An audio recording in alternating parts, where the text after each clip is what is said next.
Good morning all.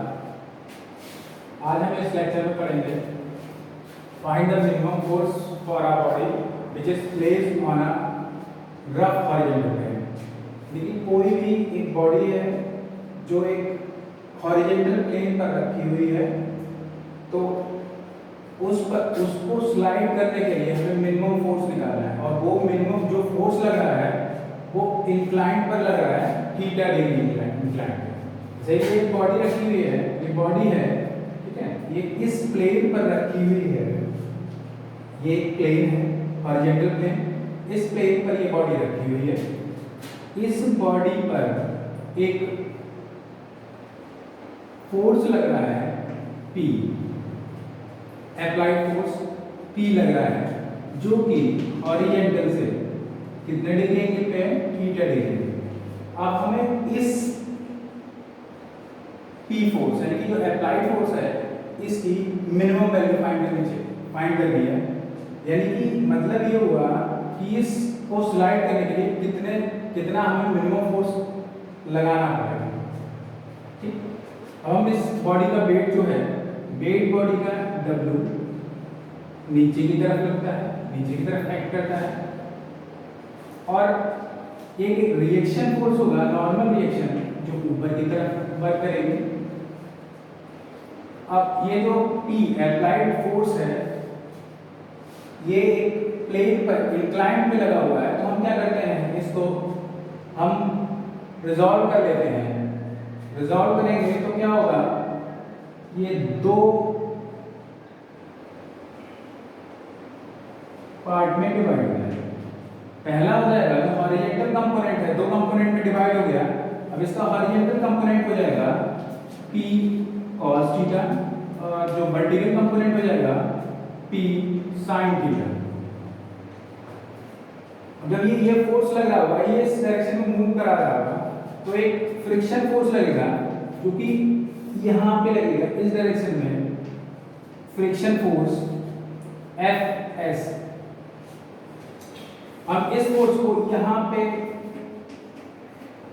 Act होते हुए मान लेते हैं। अब ये जब मूव करेगा तो एक इक्विलिब्रियम कंडीशन होगी, उस इक्विलिब्रियम कंडीशन के जस्ट बाद की कंडीशन होगी वो मूवेबल कंडीशन होगी। इसलिए हम जो एनालिसिस करते हैं वो इक्विलिब्रियम कंडीशन पे करते हैं। हम इक्विलिब्रियम कंडीशन पे करेंगे तो जो हॉरिजॉन्टल जो भी फोर्स लग रहे हैं उन्हें बैलेंस करा लेंगे, और जो वर्टिकल फोर्स लग रहे हैं उन्हें बैलेंस करा लेंगे। अब अगर हम बात करते हैं हॉरिजॉन्टल फोर्सेस की, तो पहले फॉर हॉरिजॉन्टल फोर्स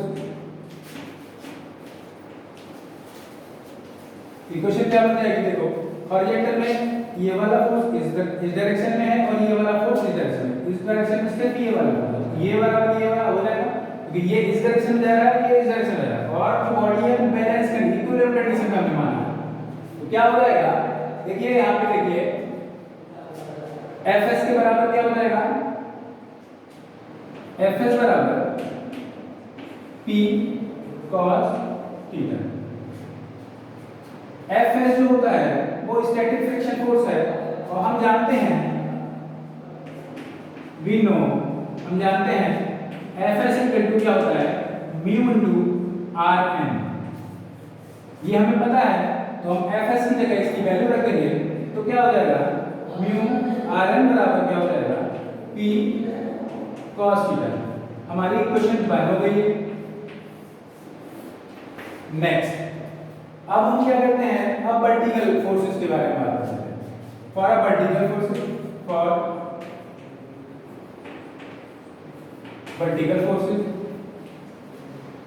फोर्सेस में क्या हो जाएगा, ये दो फोर्स ऊपर की डायरेक्शन में लग रहे हैं और एक फोर्स नीचे की डायरेक्शन, एक फोर्स W। ये दोनों फोर्स मिलके ऊपर की तरफ और ये नीचे की तरफ, और बॉडी इक्विलिब्रियम कंडीशन में इक्वल करते रहें तो क्या हो जाएगा, W बराबर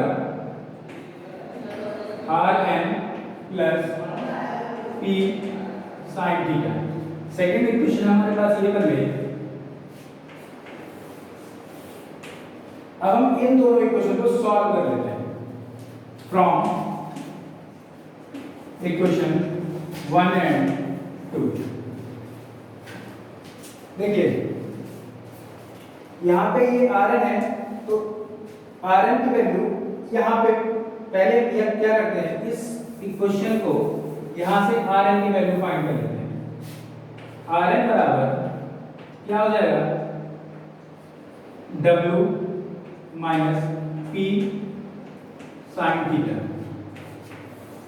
equation 2।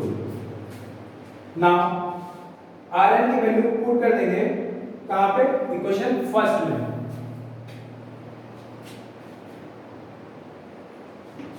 Mu W minus P sine theta बराबर हो जाएगा P cos थीटा। हमने क्या किया, ये इक्वेशन 1 में Rn की वैल्यू इक्वेशन 2 से उठा के इक्वेशन 1 में पुट कर दी। अब इसे सॉल्व कर लेंगे तो क्या हो जाएगा,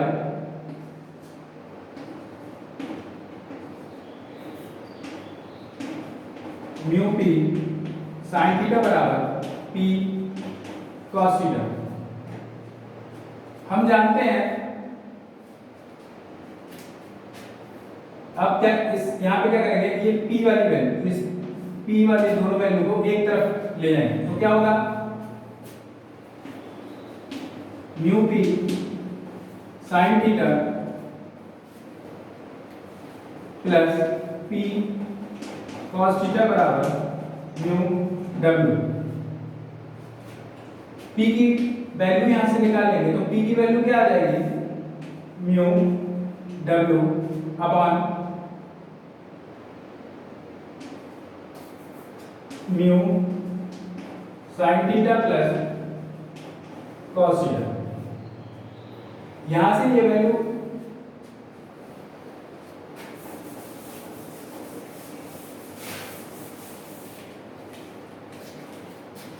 नाउ P बराबर mu W upon mu sign theta plus cos theta. Mu, इस म्यू को यहां से ऊपर से लेके आएंगे तो यहां पे डिवाइड हो जाएगा तो क्या आ जाएगा, W upon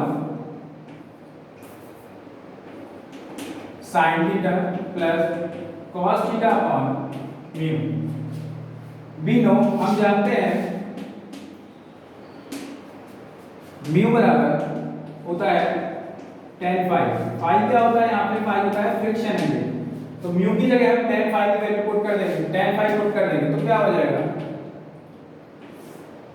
W upon sine theta plus cos theta upon tan phi. यहां से आगे फर्दर सॉल्व करेंगे, tan थीटा इक्वल टू होता है साइन अपॉन cos, तो साइन अपॉन cos हो जाएगा, cos ऊपर चला जाएगा, साइन एक्सप्लेन कर देते हैं, sine theta plus cos theta upon में sine phi upon cos phi.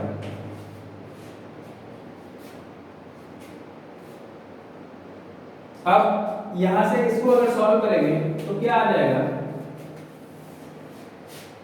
W cos phi upon W sin phi upon में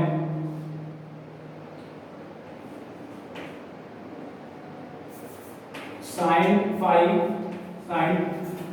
sin थीटा प्लस ये cos ऊपर cos theta into cos phi.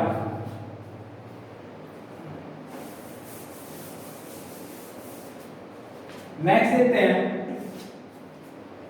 देखो ये जो फॉर्मूला बन रहा है वो cos a माइनस बी, यानी कि cos a माइनस बी का फॉर्मूला है, तो हम इसे कन्वर्ट कर ले रहे हैं cos के फॉर्मूले में, तो p इक्वल टू क्या हो जाएगा, W sin फाई अपॉन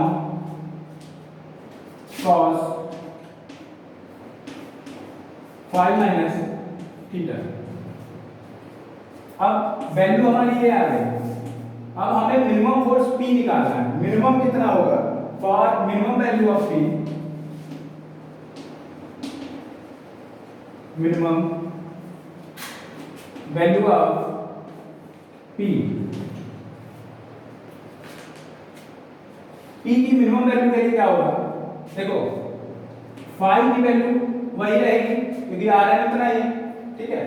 अब यहाँ पे म्यू जो कॉफिशिएंट है वो कांस्टेंट रहता है, जब ये कांस्टेंट है तो फाई भी कांस्टेंट रहेगा, ये वाला भी कांस्टेंट, जब ये कांस्टेंट तो ये भी कांस्टेंट रहेगा, तो इसकी वैल्यू चेंज नहीं होगी, इसकी वैल्यू चेंज नहीं होगी, लेकिन थीटा की वैल्यू हम चेंज कर सकते हैं, जो इंक्लाइंड पे जो पी फोर्स लगा था उसकी वैल्यू हम चेंज कर सकते हैं।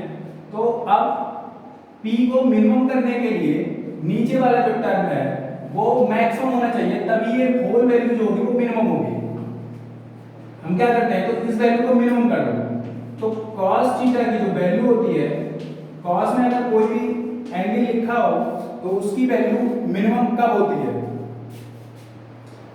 सॉरी मैक्सिमम कब होती है, मैक्सिमम ही वैल्यू होगी तभी ये होल टर्म मिनिमम होगा। तो मैक्सिमम वैल्यू होती है 1, मैक्सिमम वैल्यू 1, और cos की 1 वैल्यू कब होती है, जब cos क्या होगा, 0 होगा, cos 0, cos 0 तो theta minus phi minus theta बराबर 0 होना चाहिए। जब फाई माइनस थीटा बराबर 0 आ जाएगा तो फाई बराबर थीटा, ये हमारे पास वैल्यू आ जाएगी। अब फाई बराबर थीटा आ गया, इसका मतलब ये हुआ, ये प्रूफ होता है यहाँ पे कि जो हमने जो ये फोर्स लगाया था पी फोर्स, वो थीटा एंगल पे लगाया था। अगर हमें इस P की वैल्यू मिनिमम चाहिए तो जो फोर्स लगाया हुआ है थीटा एंगल पे वो इस फ्रिक्शन एंगल फाई के बराबर होना चाहिए, तभी हमारा जो P की वैल्यू होगी वो मिनिमम होगी। आई होप सबको समझ में आया होगा। नेक्स्ट वीडियो में हम इससे आगे बढ़ते हैं। आज के लिए थैंक यू वेरी मच।